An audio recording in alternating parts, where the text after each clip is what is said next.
¿Qué tal amigos? ¿Cómo están? Una vez más en nuestro segmento Imagen y Café. Desde adentro hacia afuera. Y hoy con un invitado de lujo, ¿no es así, Douglas? Sí, tenemos el honor de presentarles a Luis Villegas. Él es abogado y notario de profesión, también ha tenido incursión en el tema militar, ha estudiado fuera de Guatemala y tiene varios pasatiempos, entonces vamos a hablar acerca del multitasking nuevamente para iniciar el 2026. Así es, ya el primer capítulo del 2026 como si nada y arrancamos con buen pie, así que bienvenido Luis a este programa. Muchas gracias. Así que cuéntanos un poquito sobre ti. Ya pues Douglas hizo la introducción, pero nos gustaría saber quién es Luis. Bueno, como todavía lo comentaba Douglas, pues tengo una breve incursión ahí en la formación militar. Digamos, estudié en el FOL, soy graduado del Instituto FOL Central. Y también tengo pues estudios, me gradué en la Escuela de Oficiales de Carabineros de Chile. Entonces, pues, digamos, esa es como que pues, una formación militar que tuve la oportunidad de recibir. Claro, eso normalmente siempre le va dando a uno como esa disciplina, ¿verdad? De vida. Porque sí se nota la diferencia cuando, bueno, yo he tenido algunos amigos que incursionan en ese ámbito y sí se ve que siempre andan como bien parados, bien vestidos y o sea, siempre cuidando de su imagen y su porte como tal, ¿verdad? Eso es parte de alguna anécdota que de esa etapa. Pues bueno, realmente lo que es la presencia y la imagen se lo recalcan mucho a uno. De hecho, me llamaba mucho la atención ahí en Chile cuando hay un desfile. Ahí lo hacen a uno comprar los botones nuevos de todo el uniforme en cada desfile. Ay, ¿en serio? O sea, los botones tienen que ser nuevos, los guantes tienen que ser nuevos, la gorra tiene que estar impecable. Ellos allá sí guardan como mucho esa parte de la presencia, de la imagen, porque, digamos, uno representa autoridad.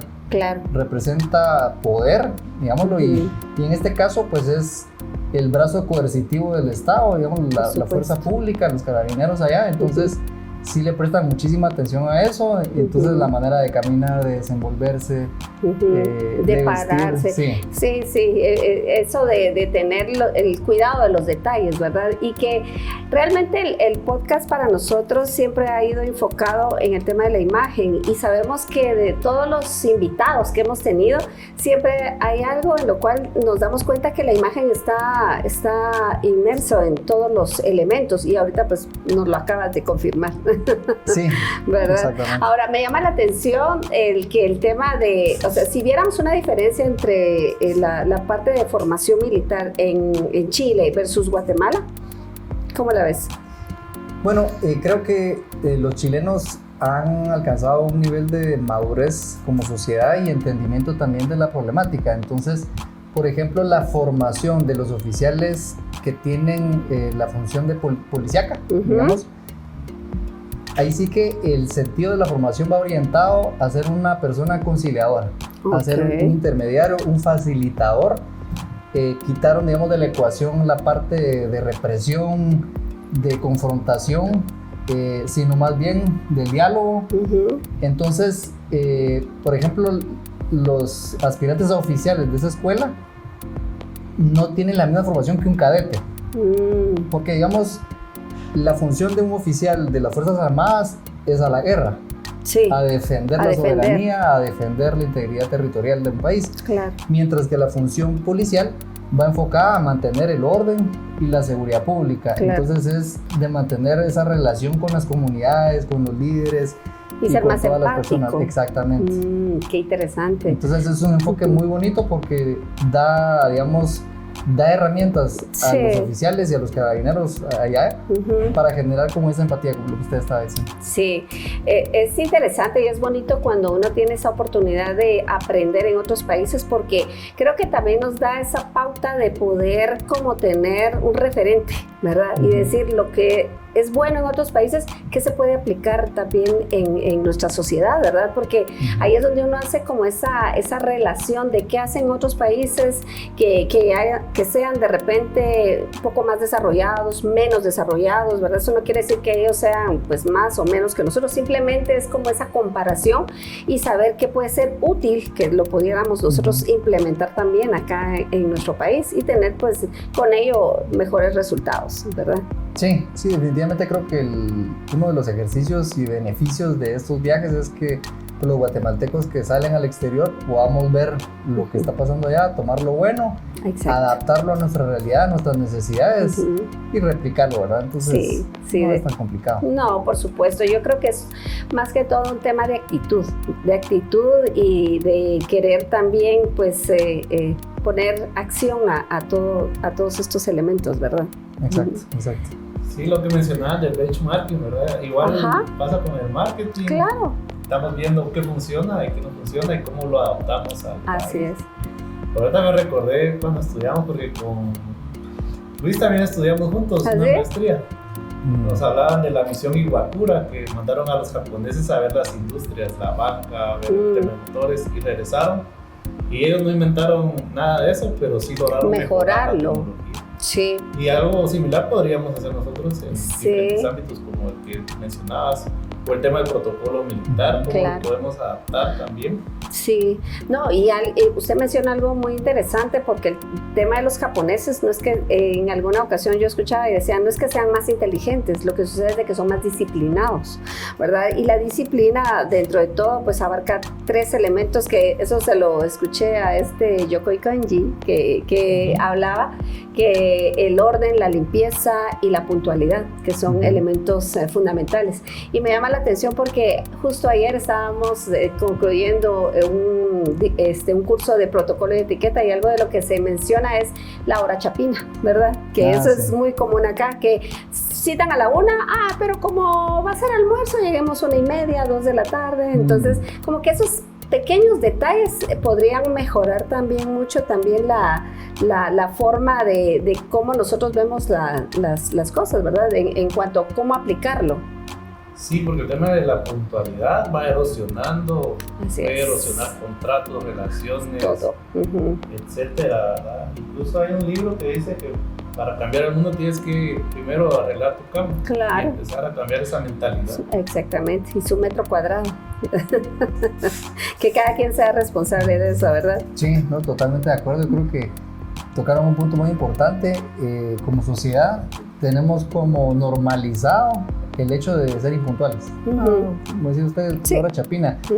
Por ejemplo, mi esposa es una persona que le gusta ser puntual. Entonces, si la invitación del cumpleaños dice 11 de la mañana, a las 11 estamos ahí. Sí, no hay nada. No puedo ni las mesas. O sea, uno llega a arreglar las cosas. Entonces, como decía Douglas, o sea, eso va erosionando la confianza que podemos generarle a otros países, digamos, como país, decir, bueno, aquí cuál es la formalidad, me están tomando en serio, esto es una falta de respeto, o sea, esto es tiempo mío. O sea, así es. En otras culturas no es normal que las cosas empiecen una hora después. Así es. Como acá lo tenemos normalizado. Exacto. Y eso se refleja no solo en cositas como un cumpleaños, sino que eso se refleja en todo. En todo, ¿no? Y es que es importante ese respeto, ¿verdad? Yo tuve un maestro que decía que cuando uno llega tarde a un lugar, está robándole el tiempo a la persona. Y uno puede decir, no, yo soy honesto, ¿verdad? Sin embargo, cuando uno ya entra en ese contexto, dice, no, la verdad que sí, es ese respeto hacia las personas y hacia uno mismo también, ¿verdad? Es porque habla también de la imagen, habla de quién soy. Y obviamente sale esto por el tema de la formación, ¿verdad? Porque dentro de tu formación, pues se habla mucho de todos estos elementos y valores que son sumamente importantes, ¿verdad? Sí, sí, no, y definitivamente creo que son herramientas que le sirven a uno para la vida. Exactamente, y dan credibilidad también, ¿verdad? Y ahora que hablamos del tema de marca personal, eso es sumamente importante también, cómo nos perciben. Sí, ahí podríamos hablar de la marca personal del guatemalteco, y una de las características que tenemos que mejorar es el tema de la puntualidad. O vamos a veces a actos protocolarios y resulta que el que llega tarde es la máxima autoridad y tienen esperando a la gente, no, esperen, que ya va a salir. Sí, o en las bodas. Desde ahí. Sí, también, es ¿verdad? un ejemplo que tenemos que ir cambiando poco a poco. Sí, yo creo que empezando este año debería de ser como ese propósito de poderlo implementar cada quien, ¿verdad? Porque la verdad es que yo no puedo hacer que otra persona pues mejore esa condición si yo no lo estoy haciendo. Entonces cada quien tiene que ser coherente de su imagen en este aspecto. Pero imagínense reconceptualizar y que cuando llegan la hora chapina, todos digan, viene puntual. Exacto, claro. Sería muy bonito. Qué bonito, no, pues idealicémonos que así va a ser, ¿verdad? Pero bueno, y aparte de eso, Luis, ¿qué otras, dentro de aficiones, qué te gusta hacer? Porque esa es la parte, un pedacito de la historia de Luis, ¿no es así? Sí, bueno, otro ámbito tal vez de mi vida que me gusta muchísimo es el deporte. ¿Ah, sí?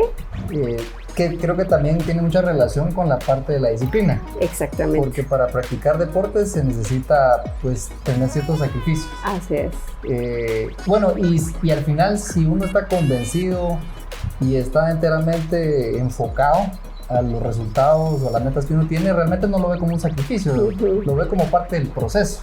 Por supuesto. Entonces, pues en el tema de los deportes, pues hay que levantarse temprano, hay que estar entrenando 1 o 2 veces en el mismo día. Entonces eso significa pues tiempo, significa sufrimiento, digamos, durante el entrenamiento también, porque pues hay dolor, hay cansancio, hay fatiga, y que no solo física, sino que también mental. Y al final también temas de alimentación, que también pues tiene que tener uno ciertos límites y quiere ver también reflejados resultados. Y eso va, digamos, amarrado a la disciplina. Sí, bueno, es parte de la formación, ¿verdad? Que al final son esos hábitos que uno va adquiriendo y obviamente desde esa formación ya se vuelve parte de uno, que ya, como tú lo mencionabas, ya no es algo que a uno le duela. Al final uno sabe que la disciplina es hacer las cosas aunque uno no, sabe uno que las tiene que hacer aunque uno no quiera, aunque no esté uno con el deseo, que esté cansado. Pero igual es ese compromiso personal que uno debe tener, ¿verdad? ¿Y cómo todo eso se va amarrando? Sí, yo no recuerdo quién lo dijo, pero mencionaban que pues, motivación sirve el día 1, pero la disciplina es la que nos va a dar los resultados. Así es. Y muchas veces estamos acostumbrados a escuchar motivación y nos hace sentirnos bien y lo que queremos escuchar, pero ya segundo día, tercer día ya empezamos a desmayar, ¿verdad? Y eso es lo que suele pasar justo ahorita en estos inicios de año, ¿verdad? Que los gimnasios se llenan, ¿sí o no? Y yo creo que quien gana más son los gimnasios porque compran las membresías y ¿qué pasa? Primer mes todo llenísimo, segundo mes ya va bajando y así, ¿verdad? No hay constancia en ese aspecto. Y yo creo que eso es parte de lo que tú puedes venir a recalcar, ¿verdad? Y a motivar a las personas a que tengan esa constancia de disciplina, que más que, como lo que decía Douglas, la motivación la debe de tener uno, pero es de adentro hacia afuera, y volvemos nuevamente, ¿verdad? Nuestro eslogan de imagen y café. Sí. Bueno, no, yo creo que, y es que al final el tema de la disciplina se refleja, como lo digo, en todos los ámbitos, porque incluso en el ámbito económico, financiero, también hay que ser disciplinado, o sea, restringirse uno también ciertos gustitos, ciertos gastos que tal vez no son prioridad en ese momento, porque hay muchas personas que al rato, ¡pum!, la tarjeta de crédito topada, se los están comiendo los intereses, y entonces ahí también tiene que haber disciplina, o sea, por supuesto. Entonces si no somos disciplinados en un área, normalmente en todas las demás vamos a fallar. Exacto, es increíble, sí, y hablábamos hace un momento también del tema de las áreas de vida, ¿verdad? Y ahorita esto pues viene a complementar esa parte que si nos enfocamos solamente en el trabajo, si nos enfocamos solamente en el ejercicio, que soy disciplinado aquí, pero no lo soy en esta parte, entonces como que no hay coherencia en mi forma de ser. Entonces eso hace que también se genere más credibilidad de la persona, ¿verdad? Porque uno lo está demostrando en las distintas áreas. Sí, es como que tuviéramos una mesa con una pata más corta. Exacto. Y así nos pasa en las vidas, a veces tambaleamos. Tal vez no le damos mucha importancia, pero de repente venía la oportunidad que esperábamos y no estudiamos o no nos preparamos y esa oportunidad se va y hace que nuestra vida tambalee. Es muy importante. Y hablábamos del tema del wellness, porque era el cuidado integral, no solo de la salud, intelectual, espiritual. Entonces nos quedamos pensando que a veces no logramos equilibrar nuestra vida porque descuidamos algunas áreas. No sé qué pensar de eso. Sí, no, creo que definitivamente uno tiene que organizar su vida. O sea, tiene que tener claros objetivos, una meta. Porque muchas veces uno va en la vida o sea, existiendo nada más. O sea, sobreviviendo. Y realmente si uno no tiene un enfoque al final, así que una meta, entonces uno, como les digo, solo existe. Entonces no tiene un propósito para ahorrar, no tiene un propósito para ejercitarse, no tiene un propósito para estudiar, no tiene un propósito de vida. Sí. Y al final tenemos que pensar que si estamos en este mundo, pues así que porque Dios o la deidad que cada uno crea, claro, lo tiene uno acá en este mundo, es por algo. Pues es por algo, y no puede ser un propósito egoísta, sino también algo que pueda aportarle al resto. Así es. ¿Verdad? Entonces ya puede ser que yo a una persona que no sé, sea tal vez mi pareja o un hijo o alguien, un amigo, yo puedo darle algo más y no solo pensar en mí. Exacto. ¿Verdad? También el egoísmo creo que tampoco es un elemento muy positivo para un propósito de vida. Qué bonito. A mí me gusta mucho ese tema porque pues yo hablo mucho del tema de Ikigai. ¿Has oído de? No. ¿No? Ikigai habla justamente de eso, del propósito de vida, el tener claridad de qué es lo que uno quiere, no sobrevivir, sino que disfrutar realmente lo que uno hace. Y cuando normalmente uno tiene un trabajo, una profesión, pero tiene un hobby, ¿sí? Y entonces el hobby viene siendo muchas veces eso que me apasiona hacer, que yo puedo pasar 24 horas y no siento el tiempo, pero a veces el trabajo nos consume porque vivimos en un sistema capitalista donde no nos han enseñado que tenemos que estudiar para tener un buen trabajo, ¿verdad? Sí. No para vivir el sueño que cada quien tenga. Cuando a uno de joven, tal vez apasionado, uno dice, yo quiero ser cantante, no, te vas a morir de hambre de eso, ¿verdad? Entonces busca algo que te genere. Entonces el Ikigai habla de eso, ¿verdad? De dos áreas importantes que serían como dos preguntas que nosotros nos hacemos, que es ¿qué te apasiona hacer y para qué eres bueno? ¿Verdad? Y las otras dos preguntas van enfocadas a la parte externa, que sería ¿qué necesita el mundo? Y te pagarían por ello, ¿verdad? Entonces, cuando uno hace match con esas cuatro preguntas, uno puede estar con la certeza de saber que estamos en el lugar correcto haciendo lo que realmente nos gusta. Excelente, creo que son unas preguntas súper interesantes que nos debemos de hacer todos para tener claridad en nuestro propósito de vida y poder realmente pues ser también coherentes en el sentido de, bueno, me gusta algo pero que no tiene conexión con lo demás, pues tampoco me va a generar algo positivo. En cambio que ya con esa estructura ya podemos identificar que... Sí, no, y es una parte muy bonita que de hecho pues yo aprovecho y lo comparto con mis alumnos porque les digo, a veces lo que tú mencionabas y sale por eso, ¿verdad? Que a veces hay personas que sobreviven, se levantan cada día sin tener un propósito claro, sin saber qué quieren y así se les va la vida, ¿verdad? Mientras que cuando uno ya tiene objetivos claros, cada paso que uno da es esa satisfacción personal de decir voy avanzando con lo que yo quiero, ¿verdad? Sí. Así que, ¿y en la actualidad a qué te dedicas? Bueno, actualmente estoy trabajando en el sector de transporte de energía eléctrica. Entonces, es una empresa que se dedica a construir todas las líneas de transmisión a lo largo y ancho del país para que llegue pues, la energía a las diferentes comunidades y que también se regule la energía, el voltaje de la energía, en donde la tenemos, pero pues, de forma todavía inestable. Qué interesante.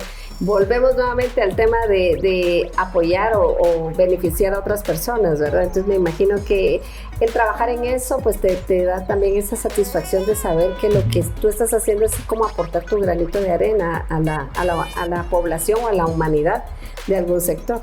Sí, definitivamente creo que sí me llena muchísimo pertenecer, digamos, a esta compañía, porque realmente lo que estamos llevando es desarrollo, es esa conectividad que necesitan pues, las diferentes áreas rurales del país, porque al tener energía, primero ya tienen comodidades como la luz de su algo casa, tan esencial, un calentador, una refrigeradora para congelar sus alimentos. Sí.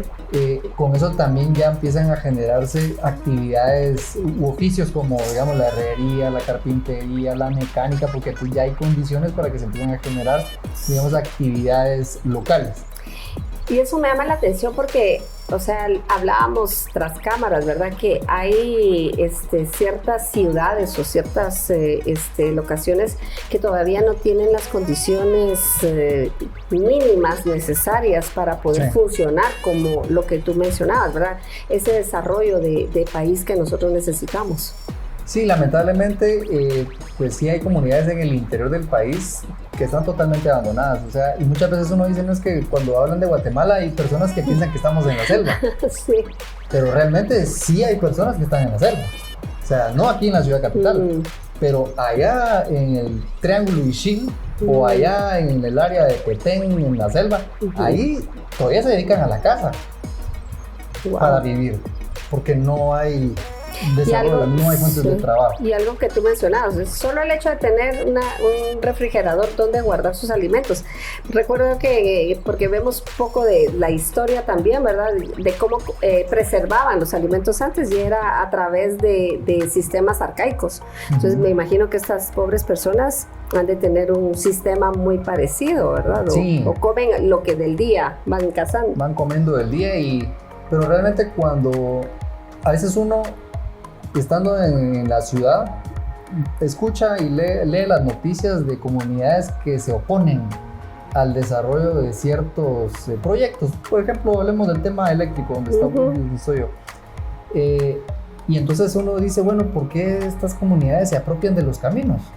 O sea, porque los caminos son públicos y son para uso de todos. ¿Por qué de repente ellos se adueñan y no dejan que pase? Entonces, uno desde acá dice, esta gente no quiere el desarrollo.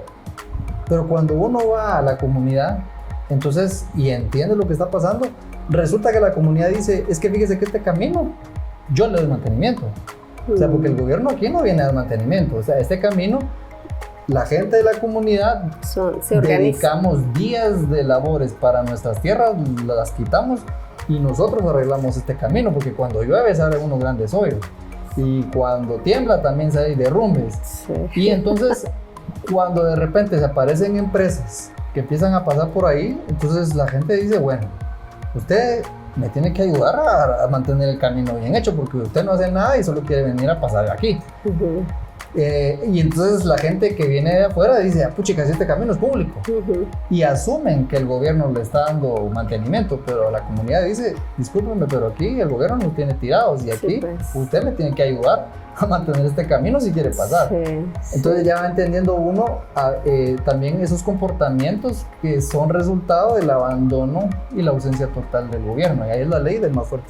Sí, van creando unas necesidades que no conocemos nosotros. Es que la verdad es que toda situación tiene como esas dos caras, se puede decir, ¿verdad? Lo que nosotros sabemos desde aquí, desde la comodidad, y lo que la realidad de ellos, ¿verdad? Que es lo que están viviendo.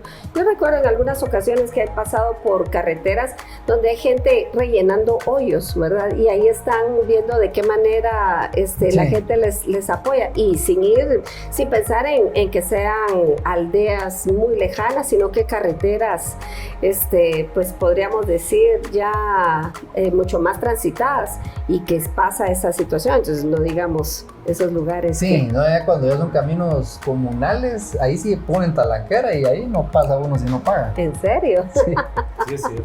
Así es como funciona. Entonces, pero el trasfondo es ese. O sea, ellos, su lógica es, yo le doy mantenimiento a esto, por supuesto. Tienes que ayudarme. Sí, no, la verdad es que sí, yo creo que hay mucho que desarrollar, ¿verdad? Mucho que hacer en nuestro país, pero ante todo es tener esa conciencia. Pero si no se vive en estas situaciones, nunca se entera uno, ¿verdad? De esas necesidades que pueden tener esas poblaciones que nosotros nunca vemos. Exacto.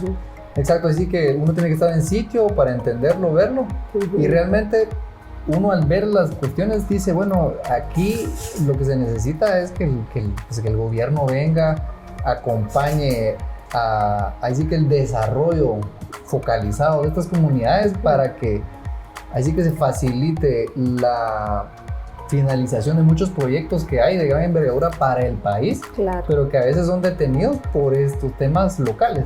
Entonces queremos que las comunidades ayuden, pero nadie los quiere ayudar a ellos. Entonces ahí es donde realmente pues uno dice, bueno, ¿qué pasa? Que el gobierno no interviene. Porque ellos tienen los recursos, tienen la manera, solo es la acción. Sí, es que qué interesante, ¿verdad? Porque sí que son temas que atañen a toda la ciudad y si queremos un desarrollo, todos debemos de colaborar, pero interesante saber que a través de lo que estás haciendo actualmente te has ido dando cuenta de esas necesidades que el país tiene en lugares recónditos donde también pues ellos tienen derechos, así como nosotros acá, ¿verdad? Exacto. Y mencionaban de la Guatemala profunda, pero a mí me genera ruido saber que se asume que, por ejemplo, hay 22 millones de usuarios de dispositivos móviles. Sí. Y sabemos de que no hay energía eléctrica y sin energía eléctrica no podemos tener un dispositivo, lo que mencionaba. Sí. Entonces es por la calidad de la una medida de desarrollo, un índice de desarrollo bastante bajo. Saber que a 2026 todavía tenemos esas carencias de que no hay una infraestructura eléctrica adecuada en todo el país.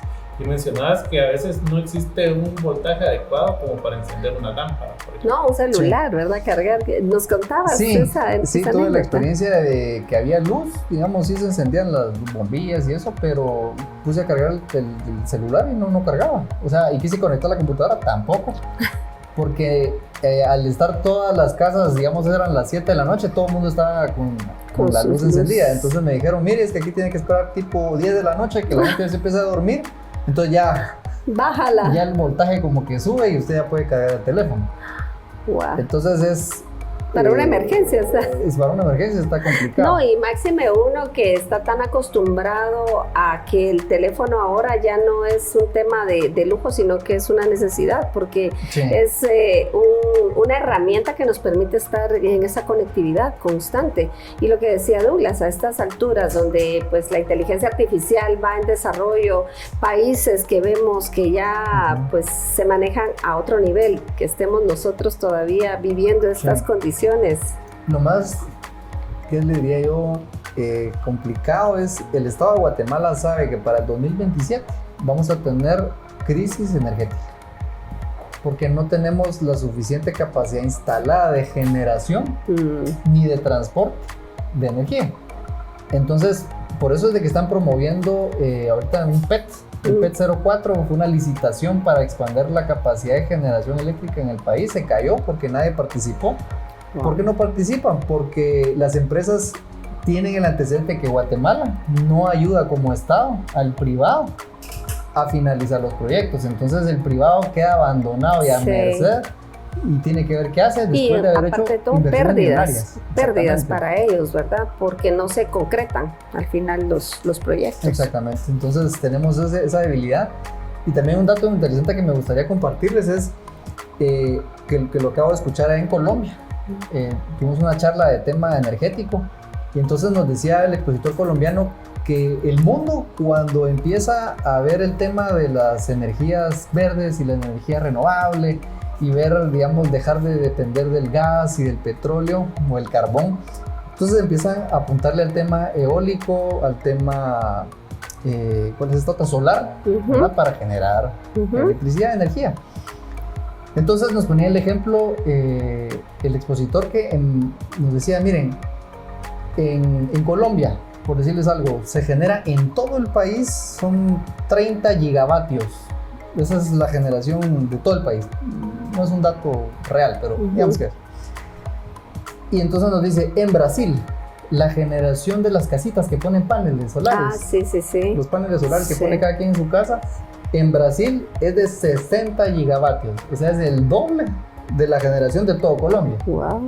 Solo la generación solar de casitas. Pero resulta que las casitas son aquellas que después, así como aquí en Guatemala, también se conectan a la red eléctrica. Y entonces ya ellos no consumen de la energía generada por otras fuentes como la hidroeléctrica o la de digamos de los ingenios de azúcar que ahora tienen con el etanol, están generando ellos también electricidad. Entonces ellos consumen lo propio. Entonces el recibo ya va solo sobre una pequeña tarifa porque ellos son autosuficientes. Sí, pues, y hay quienes hasta lo venden, ¿verdad? Pero hay un detalle, nos decía él, el detalle es que ahora ellos pagan menos, pero resulta que siguen utilizando toda la infraestructura del país y ya no están pagando el uso de la infraestructura. Entonces ellos están utilizando los postes, las líneas Sí, y pues. todo, pero entonces como pagan menos porque generan, entonces No hay está ese bajando el ingreso al Estado. al Estado sobre la generación de consumo eléctrico. Y entonces hay cada vez menos recursos para invertir en la expansión de líneas de transmisión y de generación. O sea que se está volviendo un problema. Entonces también. ese es un problema porque también nos dicen, por ejemplo, una hidroeléctrica tiene capacidad para generar 50 megavatios, por decir un número. Y una planta de energía solar tiene capacidad para 5, para 10. Entonces esa planta se conecta a una subestación que quita un espacio para una hidroeléctrica, Sí, pues. pero tiene menos capacidad. Y solo la subestación cuesta hacer 20, 30 millones de dólares. Wow. Entonces, nosotros estamos adoptando medidas que realmente nosotros como Guatemala y Latinoamérica en general no estamos generando una huella de carbono tan significativa que digamos, puchica, tenemos que ser verdes porque estamos contaminando. No. O sea, nuestra contaminación es insignificante, pero nos estamos haciendo daño en la infraestructura eléctrica. Mientras que los que realmente deben de hacer eso es Estados Unidos, China, la India y Europa, que son los mayores contaminantes del mundo. Por supuesto. Entonces ahí es donde a nosotros nos han manipulado y estamos adoptando medidas que no nos tocan, que no nos van a salir caro, y ya nos van a salir caro. Qué interesante. Una insuficiencia eléctrica y las tendencias que vienen, vehículos eléctricos. Y entonces todo eso nos va a jugar en contra dentro de poco. Exactamente. Estamos viendo las portadas de The Economist para los próximos años y inteligencia artificial y vehículos eléctricos están en de hecho, lado. Si se dan cuenta, ahora en centros comerciales hay áreas específicas para parqueo de carros eléctricos. Y si vamos a carecer en algún momento de eso, entonces como que no hay coherencia nuevamente, ¿verdad? En sí a las necesidades, queriendo vivir la vida de un país de primer mundo. Exacto. Teniendo otras carencias y necesidades. Y eso también ha sido parte de la desinformación de las redes, porque nosotros tenemos una percepción de que estamos globalizados en su totalidad, pero tenemos necesidades diferentes. Sí. Entonces tenemos que trabajar en eso. Exacto. Pues es un tema muy interesante que nos da para más programas. Y creo que ante todo pues dejar como esa espinita en las personas para que tomen conciencia, ¿verdad? De exactamente cuál es nuestra situación de país y que depende de cada uno de nosotros el aportar, el tomar conciencia y el tomar también acción de lo que nos corresponde a cada uno y no dejarnos llevar, como bien decía Douglas, ¿verdad? Solamente por los comentarios o por querer aparentar algo que en realidad pues nos hace falta mucho crecer por otras áreas, ¿verdad? Sí. Y Luis, ¿cómo te podemos encontrar en las redes sociales? Bueno, estoy como Luis Villegas 502 en TikTok, también Luis Villegas ahí en Instagram. Entonces ahí estamos compartiendo un poquito de contenido ahí para los que nos quieran visitar y escuchar algunos temas que pues es variado de todo ahí. Buenísimo, pues ya saben, sigan a Luis y pueden enviarle sus consultas también. Pero nosotros nos quedamos picados, como decimos, porque son temas que no se abordan todos los días. Claro. Y qué bueno tener un experto en el transporte de energía que nos pueda explicar algún mensaje que le quieras enviar a la audiencia. Bueno, primero no soy experto en transporte, ¿verdad? O sea, tengo el transporte de la energía. Un poquito ahí de que he escuchado, ¿verdad? Pero bueno, definitivamente creo que para aterrizar lo que hemos hablado acá, creo que como guatemaltecos todos tenemos que estar conscientes de nuestras acciones, responsabilizarnos también de cada una de ellas y pensar siempre en aportarle a nuestro país y lo que hablábamos, o sea, ser disciplinados en lo que hacemos, trazarnos metas y objetivos claros, cumplirlos, respetarlos. De esta manera creo que si todos vamos con esa mentalidad, vamos a lograr pues, un resultado como país positivo, como sociedad, que necesitamos realmente involucrarnos, cambiar cada uno para que este país también pues cambie de rumbo y tengamos una mejor Guatemala. Sí, que también tengamos una mejor visión de otros países hacia nosotros, ¿verdad? Porque en otras ocasiones hemos hablado, tenemos mucho talento, tenemos muchos recursos también. La verdad que debemos de sentirnos orgullosos del país al cual pertenecemos, pero debemos de también involucrarnos un poco más en la información de nuestro país para también aportar ese granito de arena. Así que Luis, de verdad, un placer poder contar contigo y que compartas parte de tu historia, de tus anécdotas y de ese propósito de vida que tienes, ¿verdad? Y que lo estás cumpliendo ahorita y que estás viendo esas necesidades que nuestro país carece y que de alguna manera buscar soluciones para él, ¿verdad? Así que esto ha sido pues Imagen y Café. Desde adentro hacia afuera.